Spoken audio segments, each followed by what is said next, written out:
Subling gibalikan sa News and Philippines ang Barangay Science dinhi sa Mati City, 11 ka bulan human nasunog ang balay sa 23 ka pamilya. Usa ka dakong sunog ang miug daw sa 23 ka panimalay niadtong Setyembre 2022.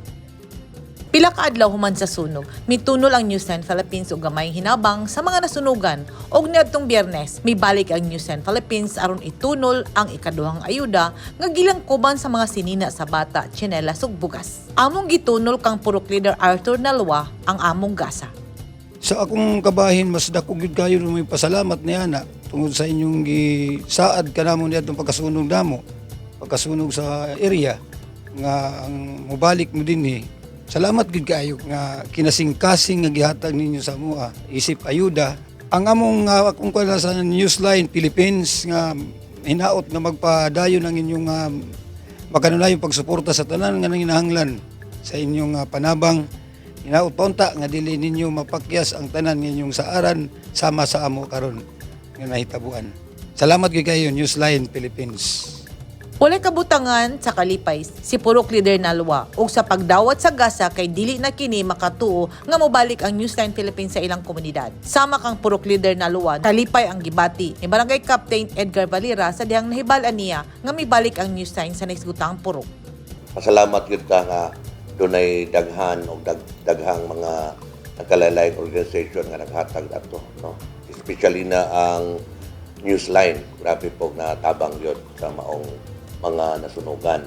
Then ang Office of the Mayor sa atong syudad sa Mati, o ang ato ang DSWD, and of course ang probinsya sa Davao Oriental, ang the late nato Governor Ma'am Cora Malanyaon, isa po yun nga nakahatag.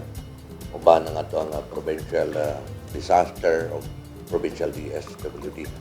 Sagad sa mga balay nga nasunog gitukod sa usa ka yuta nga wala pay klarong tag-iya. Ang mga apektadong pamilya naglibog kung asa mo adto ang kwarta nga ilang gitunol tungod kay migawas nga walay klarong na nag-iya niini tungod kay ang duha ka pamilya ang maengko niini wala poy klarong dokumento nga itunol nga magpamatuod nga ilaha kini mga propiedad. Dunay pipila ka panantaw nga ang yuta naapil sa 10-meter buffer zone kun danger zone tungod kay kini duol sa pangpang ug nagbungaw sa sapa. Ang isyu sa propiedad na himong isyu karon sa pipila ka mga agrabyadong nasunugan batok sa mga barangay officials. Unsa man ang estado sa yuta, usa lang ang klarong among nakita. Ang nasunugan wala pa nakabangon sa trahedya ug ang isyu sa yuta kinahanglang masuta. Pinagi sa survey nga ipahigayon sa Bureau of Lands sa Department of Environment and Natural Resources ug sa Mati City Urban Planning and Development Office. Aron matuldukan ang isyu sa propiedad ug mahapsay na ang mga dokumento aron hinahinay ng mabayran sa mga residente ang mga luna nga gitukuran sa ilahang mga panimalay.